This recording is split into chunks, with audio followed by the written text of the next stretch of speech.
This is the Five Stars podcast. Let me talk to you. Hi.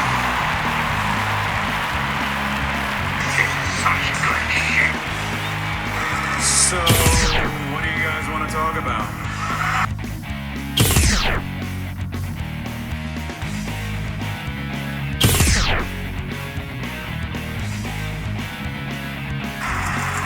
Tell me we're not telling lies.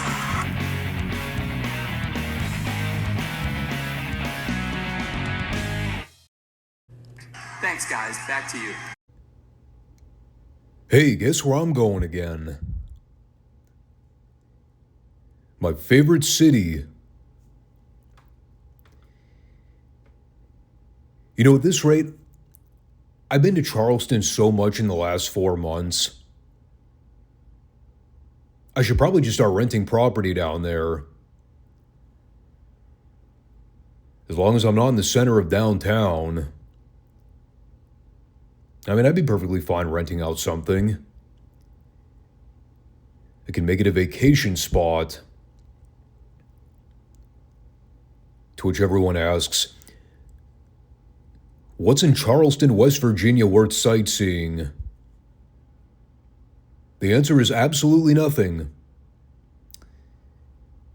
But I've spent so much time down there in the last several months. It almost seems like a wise investment. Although, considering the state of the housing market, maybe not. It's also snowing again here in Ohio, which I'm not too thrilled about. I swear to God, man, it's the never-ending winter season. Like 1 week it's 70 degrees at the high.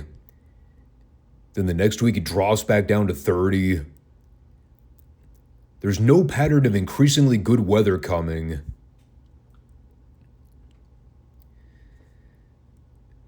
But I'm not going to let that kill my mood. I do have to take trash out. I'm sort of waiting for the snow and wind to die down before I try to leave the unit. That's the other part that sucks. It's not only snowing, it's also windy.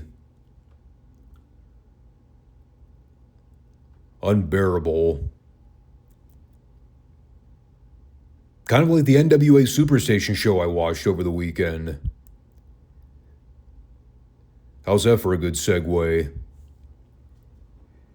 It's time for another one of these Friday podcasts. Here in the Five Starr Wrestling Report. Say it with me all. The wrestling podcast no one knows but everyone needs. We are the wrestling channel that brings you classic wrestling coverage and historical timelines of some of the previous great eras of wrestling. Also some of the not so great ones. It doesn't seem like I've really put a dent in the classic archives, but I mean, what have we done? NWA from 1986 up through early 90. We've done Mid-South from late 82 up to early 85. We did what? 4 years of world class? WWF Raw, we've done a few years of that. Also, taking into account pay-per-views. I mean, it is a decent amount of content. And as I've said many times, I don't know what the state of this channel is going to be in the next 3 to 5 years. My hope is that I can keep this thing running for as long as I either have access to watch classic wrestling or just burn out entirely and lose the passion to do it. But as long as I still have the energy to rant and rave, we're going to keep at it. And so with that, speaking of ranting, let's get into the show this week and see just how bad things were.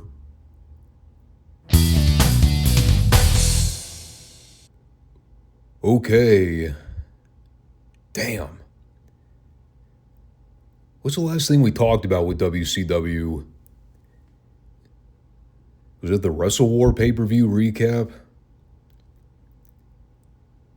I know our next big event is the Capital Combat show in May.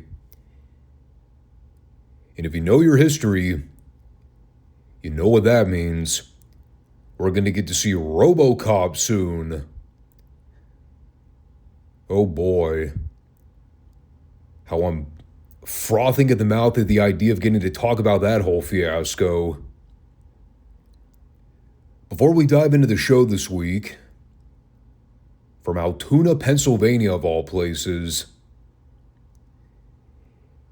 as a fellow Pennsylvania citizen myself, I've had the opportunity of passing through Altoona at various points in my life. It's a very rural area with not a whole lot of scenery, unless you're a big proponent of open fields and cows shitting all over the place. You might also stumble across some Amish culture if you're lucky. I, for one, actually enjoy farm country, but Altoona, Pennsylvania, not a particularly great wrestling city. Definitely not Philly or Pittsburgh. I have no idea where the Jaffa Mosque is, but apparently that was the venue they taped the show from. And right at the top of the program, they aired footage of an angle they shot on last week's taping, which we didn't cover. It was an angle that I remembered very well when it happened, although the follow-up to the angle was a whole other matter entirely. For those that have never heard the Kayfabe commentary series with Jim Cornette talking about the Midnight Express Brian Pillman tennis racket angle from 1990, I would encourage you to go listen to that clip to get a better background on how this whole thing went down. The long and short of it was, they shot this angle where the Midnights attacked Pillman and used the tennis racket to injure his throat after Bobby and Stan gave him the Vegematic. It was supposed to be this really big deal that was designed to propel Pillman's status, especially because so many people in the company at that time were big proponents of him. Mainly everybody on the booking committee, not named Jim Herd. And it's Cornette's story to tell. I'm not going to step on any toes and try to tell the whole thing from his perspective. But the story basically goes, Jim Barnett, I think it was, came to Cornette during a meeting one day and ixnayed the whole deal because they thought, well, specifically Jim Herd thought that the racket angle would make Pillman look weak, that it would undermine him. And by that same token, it made the Midnights look too strong. Because God forbid the challengers for the U.S. heavyweight tag belts try to get some fucking heat on themselves to actually get some drama going on this feud. So the whole thing never got out of first gear. They were supposed to shoot a bunch of follow-up pre-tapes with Pillman not being able to talk because of the throat injury. It was going to be a huge part of the story where Pillman would end up getting his chance to get his hands on Cornette in the end. But then they ended up dropping the whole thing and moving forward with the feud like none of it ever happened. And the irony of the whole thing is that after having run the series back on house shows a bunch of times in the lead up to the Capital Combat pay-per-view, they basically had Pillman and Zank go over the Midnights in every single match they had, with the exception of the pay-per-view match where the Midnights ended up winning the belts, which was arguably the only time the Midnights should have been doing the job in the feud. Which should have been the blow-off to the whole program. The heels ended up winning. Because that's how fucking clueless these people were. Again, just another example of the right hand not knowing what the left hand is doing. Everyone in some form of authority or executive position getting in the way and making things impossible for the shows to ever be consistent. The story of WCW in 1990. So now that we've done a deep dive on the botched Midnights versus Pillman and Zhang feud, well, we can talk about the rest of the program that didn't have nearly the amount of interesting detail to cover. We opened the card with Eddie Gilbert versus Jacko Victory. In the midst of Jim Ross plugging the upcoming live events, one of the towns he mentioned was Farmland, Indiana, which, yes, was a real place. Sounds about as redneck as you would expect. I believe the total summation of the wrestling population would have consisted of 10 people and several hundred cows. Now, people might ask, why the fuck was WCW running shows in Farmland, Indiana, of all places? The answer was because it was WCW and they had no idea what they were doing.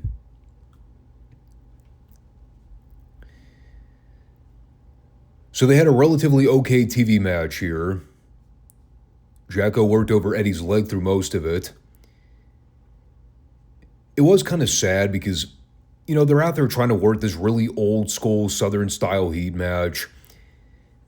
But then you realize it's a cold match between two underneath guys that the crowd had no reason to care about. And that's not me taking a shot at Eddie Gilbert personally, but let's be honest.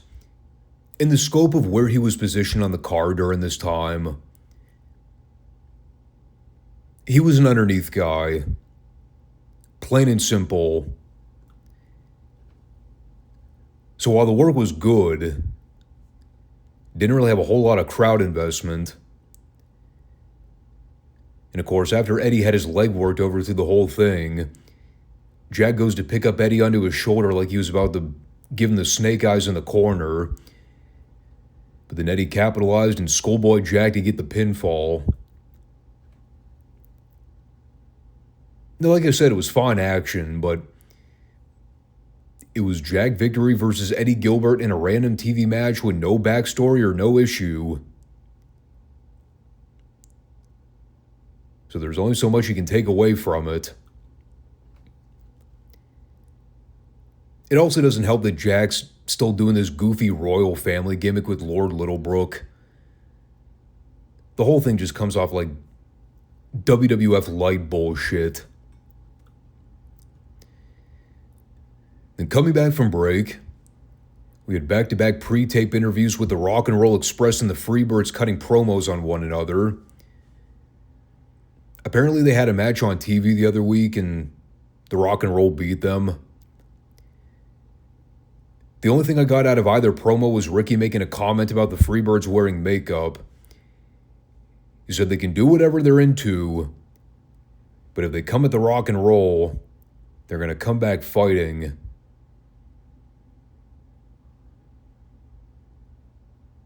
So Ricky Morton was clearly a libertarian.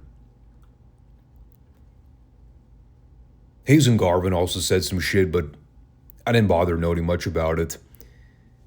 They called Ricky and Robert cheap, poor imitators of the fabulous Freebirds. That was basically it. Then we had Hacksaw Higgins and Ned Brady versus the Rock and Roll Express. Robert's receding hairline is becoming more and more noticeable every time I see him. He's got a wicked 5 head going on. By far, my favorite worker in this match was Higgins. His contribution to this match consisted of ridiculous overselling, followed by him doing Sting's howl call at full volume. I think he said to himself, I know I'm supposed to go out there and put over the Rock and Roll, but I'm still going to do everything I can to get myself over in the process. It's always been one of my favorite shticks going back and watching these old classic shows. seeing job guys go into business for themselves. The match was no good, but Hacksaw Higgins made it worthwhile by just being over the top and obnoxious. But yeah, the Rock and Roll won with a double drop kick. Then we came back to revisit the Midnight's Pillman footage. One thing I didn't mention about the racket angle, before they shot all that stuff at the end, this is actually a title match originally. So they showed the closing minutes of the match where Zank was making the comeback on the Midnights until Cornette ran in to deck him from behind with a loaded racket. And of course, that was a setup to the Midnights laying out Pillman with a Vegematic while Cornette held the racket over his throat. And they also showed some of the afterbirth where the underneath guys ran out to try to save the babyfaces, but the Midnights shit-canned most of them. Then finally, the Rock and Roll ran out to make the actual save. And right before they pitched back to the tape feed, they showed the Midnights stealing the U.S. Heavyweight Tag Belts at ringside. Come to find out, as we went to the Pillman-Zank pre-tape, we learned that Jim Cornette is being fined $1,000 for every day he doesn't return the belts back to Pillman and Zank, which, as we all know, is pocket change as far as Cornette's concerned. And I thought Z-Man and Pillman did a fine promo, vowing their revenge on the Midnights for what they did. Even with Pillman still sawing the throat and talking in a more raspy tone than normal, he still cut a much better promo than Zank did. Like I mentioned before, I'm pretty sure the original idea was for Pillman not to talk, period. When they shot the original angle, they were supposed to milk that injury for several weeks with Pillman not being able to speak. But, well, it's not what we got. So this is all fine. Cornette also had a green screen promo where he put the finishing touches on everything. It was one of those possession is 9/10 of the law type deals where he claimed that the Midnights are the rightful U.S. Tag Team Champs, whether the company wants to recognize it or not. And if Pillman and Z-Man try to come after the belts again, the Midnights will see it fit to end their careers for good. It's really hard to be objective and say this is anything other than just okay. Because as good as the material was here, when you think about what was actually the intended plan for this feud, it makes you that much angrier when you realize that all these great ideas were getting shot down simply because the president had a grudge against the Midnight Express. The feud should have arguably been one of the top feuds of the year in 1990. Instead, it was a very forgettable middle-of-the-card program that fizzled out before it ever had a chance to get off the ground. So then we jumped over to the Anderson-Steiners feud for the World Tag Belts. This is one of those compilation packages where they showed a bunch of footage to highlight the peak moments of this rivalry. I made a comment during the Wrestle War recap that I had virtually no memory of this feud, which is really unfortunate considering the talent involved. And after having seen all the footage laid out here, I'm still trying to wrap my head around how I forgot that this program was ever a thing. Maybe it was around the time I started to lose interest in WCW on a week-to-week basis. I really don't know. I was still young at the time, but really, a feud like this should have been one of the more standout moments of the entire year. So they first showed the initial tape where the Andersons jumped the Steiners in Gainesville, Georgia. We also saw what I think may have been one of the greatest DDTs I've seen Arn Anderson give anybody in his career. When he spiked Rick Steiner on top of his head, Christ, that looked insane. What a fucking bump Rick took. I think this was one of the taped Saturday syndicated shows, which apparently we didn't review because I definitely did not talk about this particular segment. And that stemmed from Ole trying to get the Steiners to back down and hand over the belts without actually defending them first. It was the same play they tried to use on Sting to goad him out of wrestling Flair for the world title. And so after the Gainesville angle, they showed the Wrestle War footage where the Andersons tried to injure Scott's left arm. That was one of the Afterbird deals they shot after Rick and Scott retained. And then that set up the final pre-tape from NWA Main Event, where the Andersons went after Scott's bad arm. This time it was during an Arn versus Scott singles match. Then Ole interfered and caused the match to be thrown out. So this has now become a centerpiece for the Anderson-Steiner feud. Is them targeting Scott's arm and trying to take advantage of his inexperience, so to speak. But that also plays into the specialty of the Anderson brothers. Find a body part, pick it apart until they snap it off the bone. It's the key that's won the Horsemen so many titles along the way. And so, well, that brought us to this ghetto street fight with Doom taking on Paul Drake and William Bell. And I suppose we can start with the obvious question. Why were Doom having a completely random street fight with two job guys on television? I have no answer. I also didn't entirely understand the need for the street fight stipulation when virtually all of the match took place in the ring and had no street fight elements to it. Aside from Teddy Long getting involved one time. The highlight of this segment was Teddy coming out with a padded helmet and boxing gloves on, challenging Paul Ellering to a fight and trying to look all tough and smug on camera. But beyond that, Simmons and Reed beat these guys up in a few minutes and one clean in the middle of the ring. So it was a ghetto street fight in name only.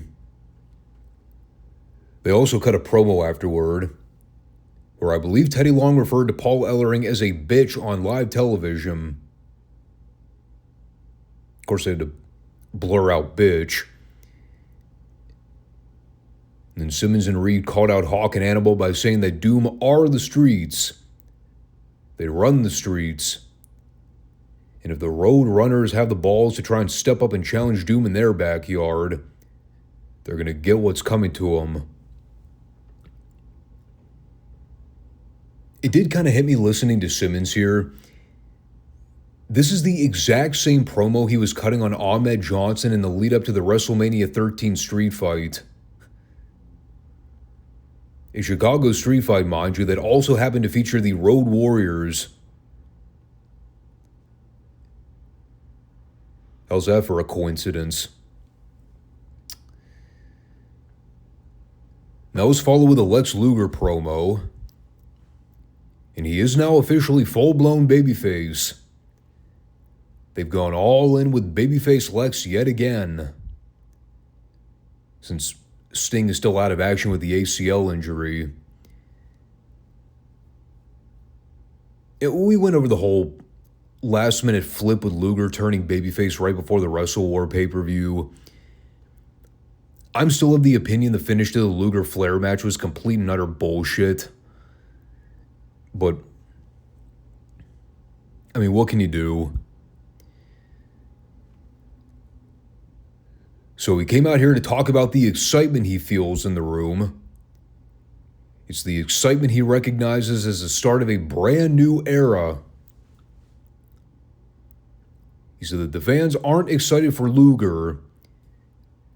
They're excited at the idea of Ric Flair's days being numbered as world champion. For the record, he actually said that. I'm not putting words in his mouth.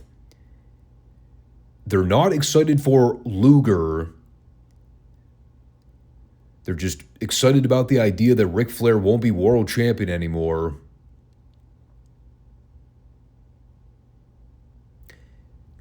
Way to downplay yourself, dude.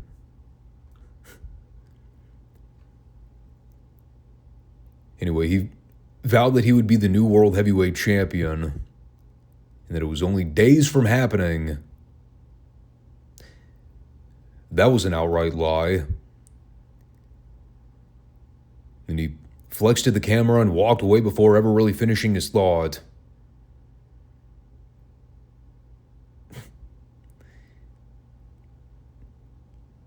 It was a Luger promo. I don't really have much else to note. We've heard 1,000 Luger promos over the years. Some have been worse, some have been better. This was middle of the road. We had Rip Morgan versus Tommy Rich, which I summarized in the following sentence.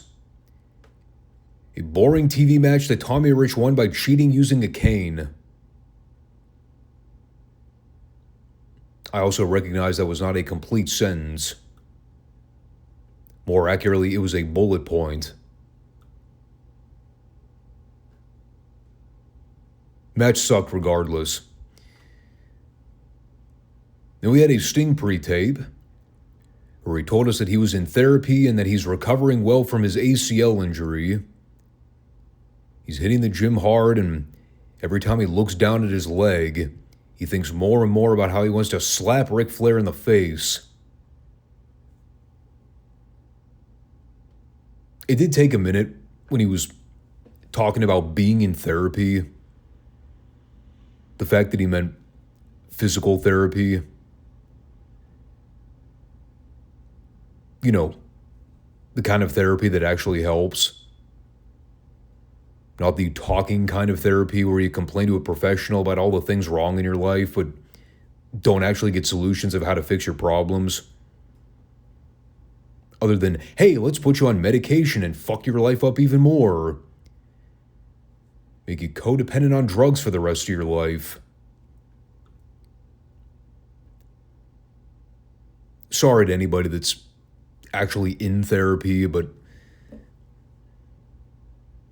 I have my own opinions on it.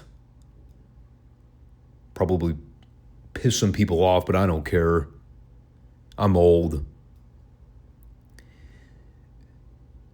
They took us to the Wild Samoans versus Ranger Ross and Robbie Idol. This fucking match. I love this. If you needed further clarification that WCW has completely jumped off the Ranger Ross bandwagon by this point, this match was a perfect example to prove it. So they're out there doing spots for a while.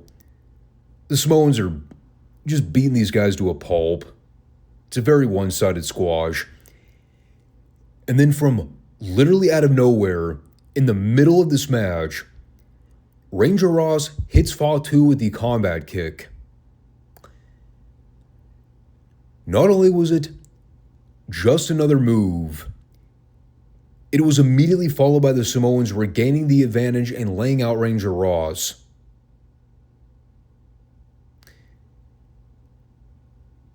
He gave his finish to one of the Samoans, only for them to no-sell it immediately, lay him out,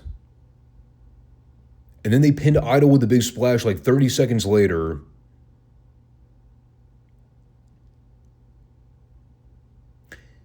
Sucks to be Ranger Ross at this point. Also kind of sucks to be the Wild Samoans, who are literally just another set of guys on the roster at this point. I'm still caught off guard every time I see them come out to wrestle a TV match. I'm like, wait, they're still around? Jeez. That's surprising. So that was followed with a Ric Flair woman pre-tape. Easily my favorite thing on the show. And no, that's not just because a woman was on camera, although that was a big part. Their chemistry together was always impeccable. I love seeing Flair and Nancy as a pair in The Horsemen. It works so well. You know, it's like you always knew they respected each other. There was never any presumption that Flair was sleeping with her off camera or whatever. They were just two amicable workers that matched so well as a heel pairing. Flair talking about how Luger is not allowed to touch woman's hand because she's his. And then you see Nancy smile at the camera. It did make me kind of realize that they totally killed the story from a couple months back where a woman was trying to sneak her way into being a member of the Horsemen. But Flair kept shutting her down every week. Now she's just an honorary member of the Horsemen because Flair simped for her. I don't know. Did they ever explain how Nancy became a part of the group? I remember her being arm candy for Ric Flair. But in terms of how she became a Horseman, that part I don't think was ever really explained. Other than she's hot. Which, okay, fair enough. You got me there. Remember, boys, women used to look like that back in the day.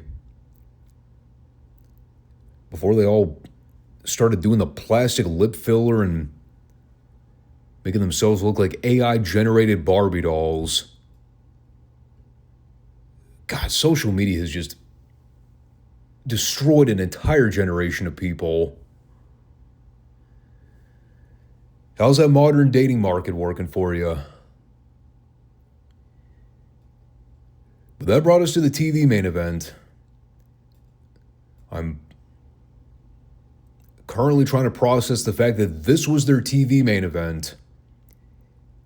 As in, they not only booked this on paper, but after they wrote it down, they decided, let's have this be our featured match for the program this week. This is what we got. Norman the Lunatic and Captain Mike Rotunda versus Kevin Sullivan and Cactus Jack. The quintessential, how many wacky gimmicks can we throw together in one match? A ship captain, a crazy felon who likes kids and teddy bears, and two deranged lunatics that are a few fries short of a Happy Meal. I'm not even going to attempt to recap their pre-taped interviews beforehand. The only thing I noted was Captain Mike doing a painfully bad white meat babyface promo where he told all the kids to play by the rules, stay in school, and say no to drugs. I was like, are you trying to get this guy punched in the face any harder? He's out there with a fucking captain's uniform on. Looks like the world's biggest dork. And now he's doing the anti-drug do what's right speech. Is it any wonder this gimmick didn't get over? Technically, I think this was Rotunda's return, too. I forget what happened. I know he left WCW earlier in the year before coming back. The Captain Mike Rotunda gimmick was Certainly not the best welcoming package for him. I'm sure he was less than enthused about it himself. When you remove the stupidity of the gimmick, he was still a phenomenal athlete. It was just the nature of him telling kids to be the captain of their own ships and do the right thing because society tells you to. I'm like, could you be any lamer? I want to see Mike Rotunda in the Varsity Club again. At least back then he was cool.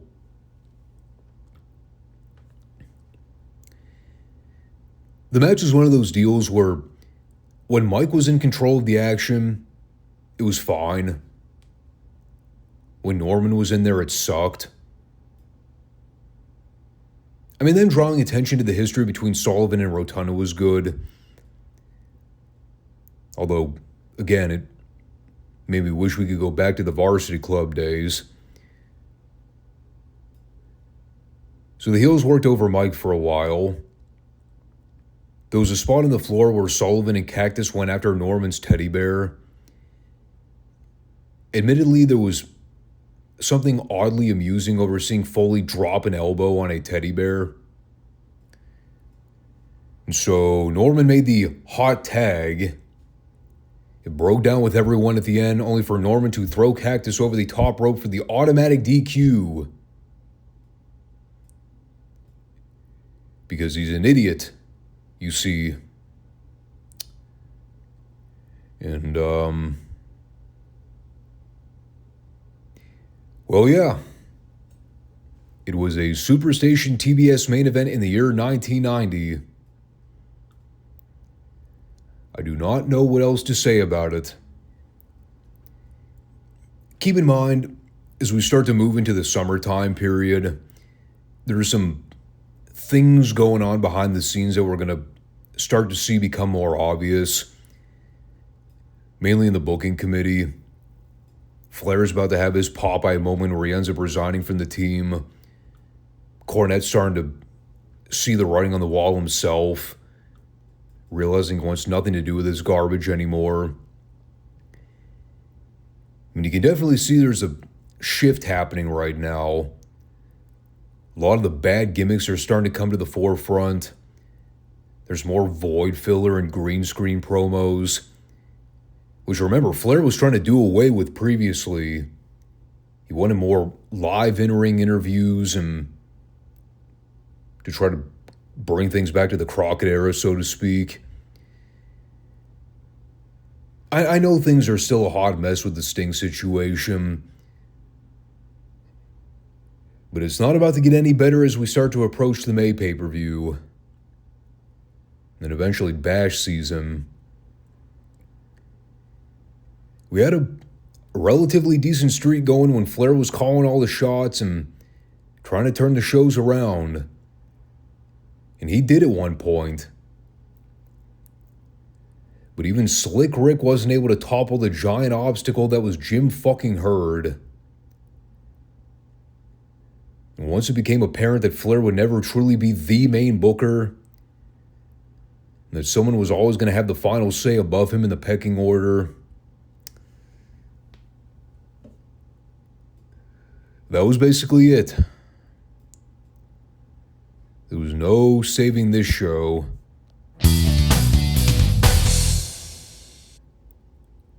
Alright, so we definitely missed some big happenings from the other week. That's always the crux of the issue when we have to miss doing a Retro Friday review. So here's what we know. Last week there was a title match between Ted DiBiase and Terry Taylor. A match that DiBiase had apparently verbally agreed to, but never officially signed any contract to finalize the match. So DiBiase lost. He also lost the North American title as a result. Although his claim is that the match was never officially sanctioned. Therefore, DiBiase should still be the rightful North American champion. This was coming after the news that Terry would now have to vacate the TV title. since he wouldn't be allowed to co-defend both the TV and North American titles at the same time, which wasn't entirely explained why that was the case, but we won't split hairs. So DiBiase's out there crying, pissing, and moaning over the whole situation. And that eventually brings out Hacksaw Butch Reed to try to put DiBiase in his place, saying that he's got nothing to be complaining about, how he's nothing but a sorry sucker. Which led to a great moment where DiBiase standing there firing back at Reed, saying he can't walk and chew gum at the same time, how he's got a barbell for a brain. And like right before Reed can do anything to respond, DiBiase just looks at Jim Ross and goes, "All right, I'm leaving." Such a great heel move. Tear down the babyface verbally and then leave before he has any chance to get anything on you. And so that gave Reed the platform to put over Terry winning the North American title. That being said, he's also looking to get back into title contention himself. He also said he would be a part of the TV title tournament that they're booking to crown a new champion. It is still one of those situations where I have to remind myself that Butch Reed is a fully established babyface in Mid-South. I don't know, you get so used to seeing heel Butch Reed over the years, you kind of forget there were periods when he was actually a babyface on television. And he looked damn good in a suit. Credit to him. Butch is a good-looking dude. So then we come out of that to go to some footage that went down on last week's program. And JR said this was aired after the show had already gone dark. So even though the cameras were rolling, there was no commentary for it. It was a brawl that occurred between the Dirty White Boys and the Rock and Roll Express. After the DWBs made a challenge to the Rock and Roll, they then blindsided them and started fighting with them all over the ringside area of the Irish McNeil Boys Club. It was awesome just listening to the Raw fan reaction with no commentary. Like that natural, organic shriek of terror from all the girls when Ricky and Robert are getting mauled on the floor. You get all the underneath guys coming out to try to break the fight up. It was a pretty impactful brawl. It was cool, too, seeing all the different shots of the building. I mean, you get so used to seeing the same couple camera shots every week. It's cool when the floor cam perspective picks up on all the background footage of the fans and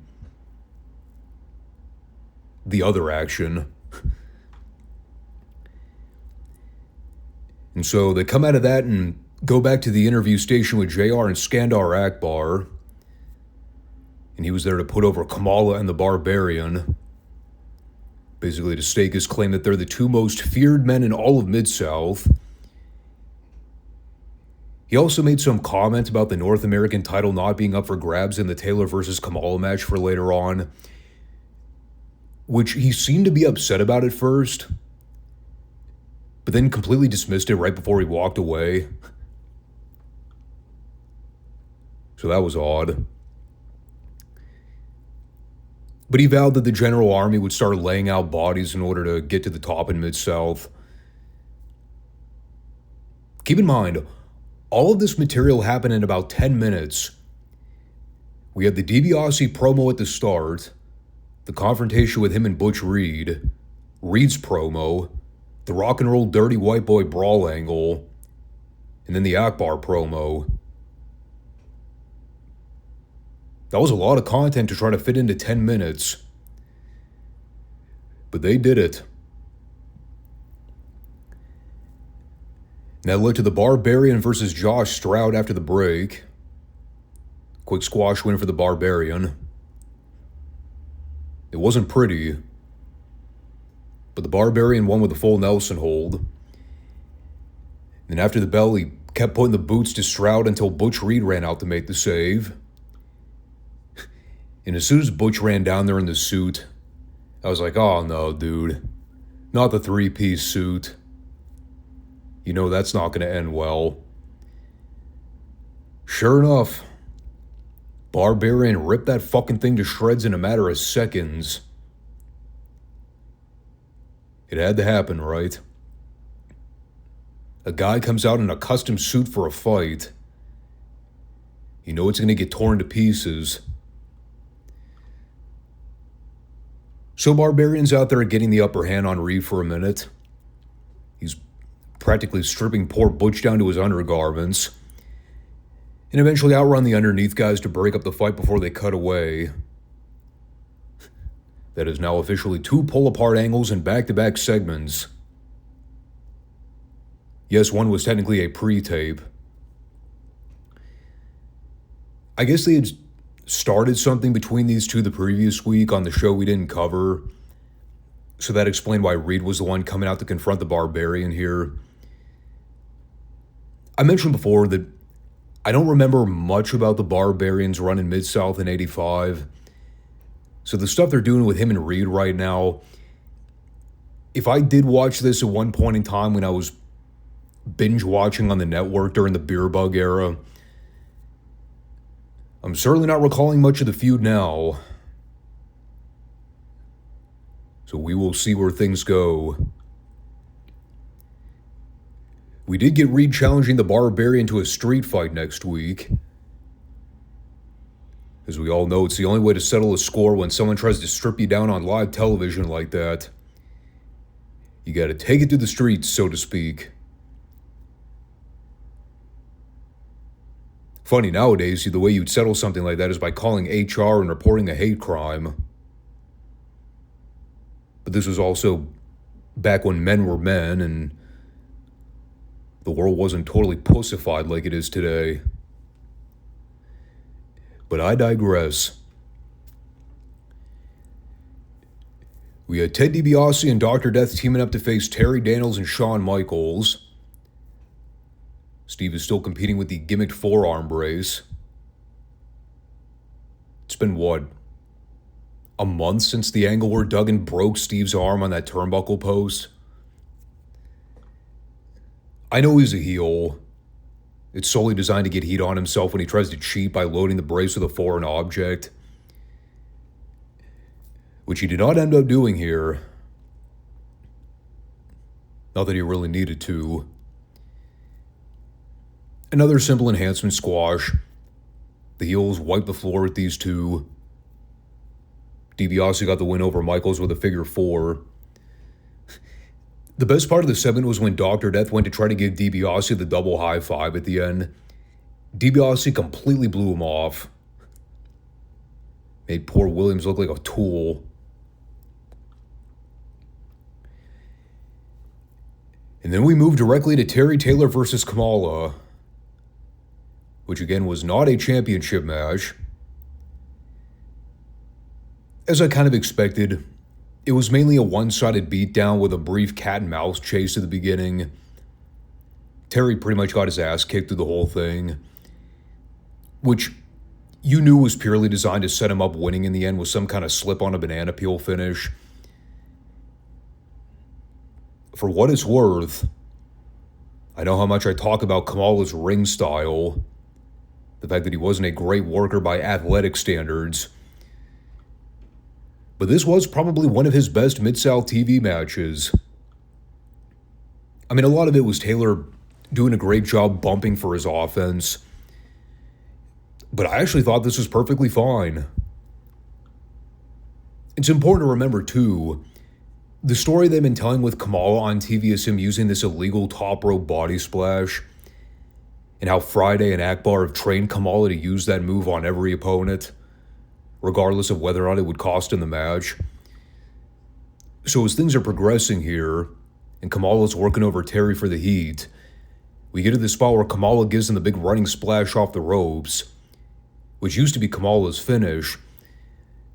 But instead of going for the pin, he tries to go up top and do the big splash, which you see Friday and Akbar try to flag him down as Carl Fergie runs over to try to stop him. And so that serves as a distraction spot so Akbar can run over to ringside and drive Terry headfirst into the ring post. There was an awesome shot, too, where you see an older woman behind the barricade ball up her fist, Like she was going to try to sucker punch Akbar in the face as he was walking by. I saw that and I was like, yeah, good luck, lady. Try it and see what happens. And so, of course, Terry comes up gigging from his forehead. And as he and Kamala continue fighting, they do a very ill-timed ref bump where Kamala is supposed to collide with Fergie in the corner. Keyword, supposed to. But he just flat-out missed the ref by 1.5 miles. And so he goes down long enough to where Jake the Snake can run in to try to attack Terry. But Terry ends up getting the better of Jake and lays him out. And as Kamala goes to pick up Terry into a power slam position, Terry's able to use his momentum to push Kamala toward Jake. That way Kamala stumbles back while Terry's up in his arms. And then Terry pins his shoulders down for the 3 count. Credit to Joel and JR too. They sold the fuck out of that pinfall on commentary. The first time Kamala's ever been pinned on Mid-South TV. And they put it over like a big freaking deal. You had Kamala going ballistic afterward and throwing fists at all the heels, which the crowd popped big for. Not that it signified a face turn. It was just Kamala losing his composure and going batshit crazy. But yeah, this was definitely best case scenario. They worked around Kamala's weaknesses and made it a pretty damn enjoyable segment. And they're also continuing the feud between Roberts and Taylor, which, as we know, stemmed from their TV title match a couple weeks back when Taylor got the clean victory to retain. So Jake is still bitter about that loss. But this all worked extraordinarily well. Great segment, fun match. Crowd was super into everything. No issues to pick apart here. And that took us to what ended up being the advertised main event for the program. A first ever on Mid-South, which goes to show just how quickly things can change when you take something that should have been an attraction type stipulation and you make it into something unspecial by booking it every week. Imagine at one point, a novel concept for a gimmick match, a 4 corners elimination tag team match, with the following teams: the Rock and Roll Express, the Dirty White Boys, Jake Roberts and Jack Victory, and Brad Armstrong and Dr. Tom Pritchard.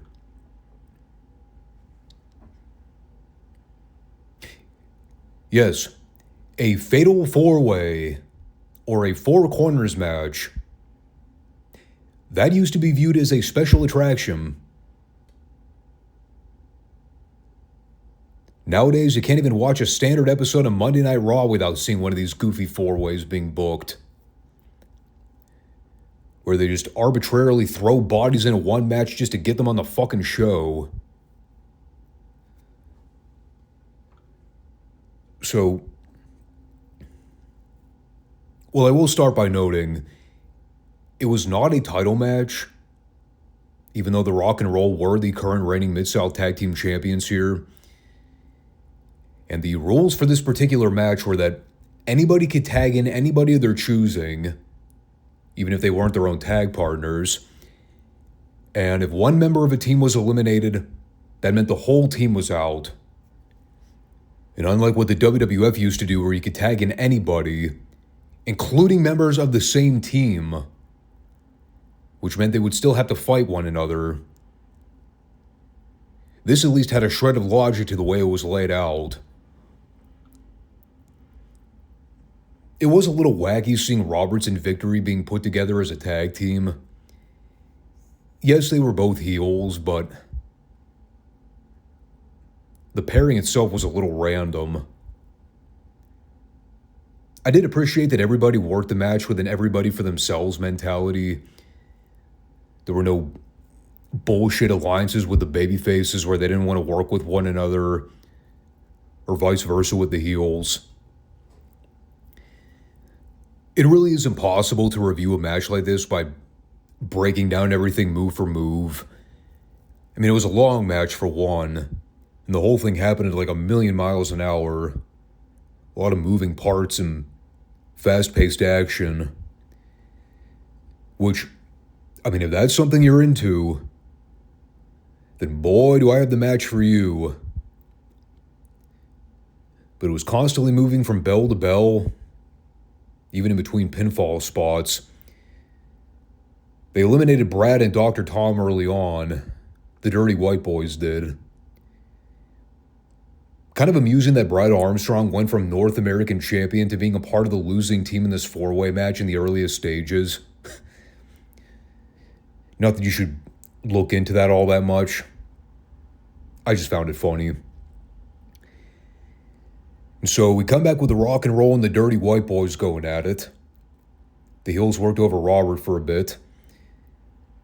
And when I say the heels, I mean the DWBs and Jake Roberts and Jack Victory collectively.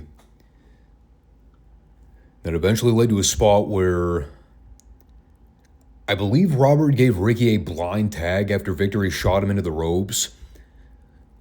Although looking back at the footage, I don't believe Ricky ever officially tagged in.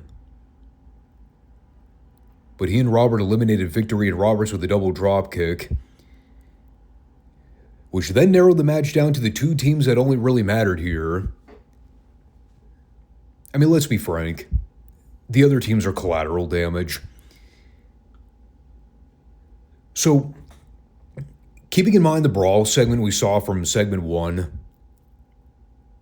leading up to this very moment in the show, you would think they would come back from break to maybe show several more minutes of the action. Well, that didn't happen. Y'all know how I like to throw out the term dick tease. This entire match, from start to finish, was one giant cock tease. They come back from break, but instead of pitching to the ring to show the remainder of the match, they go to ringside with JR and Joel, where they inform us that they do not have enough time to show the remainder of the match. But you see, they did have enough time to show a 2-minute video package on Kerry Von Erich.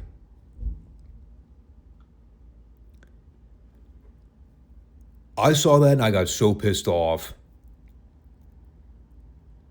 I was like, are you kidding, dude? You couldn't show us a few more minutes of the Rock and Roll versus Dirty White Boys here, but you had time to show us Kerry Von Erich riding a horse and jogging topless down the back roads.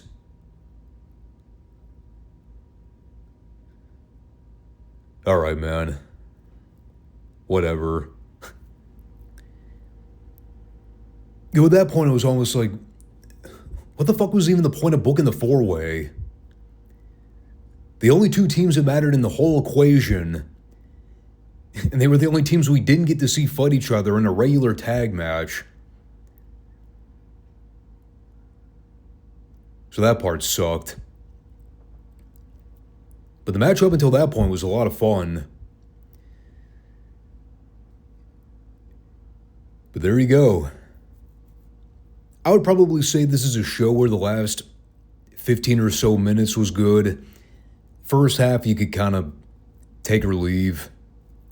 But, yeah. Solid television.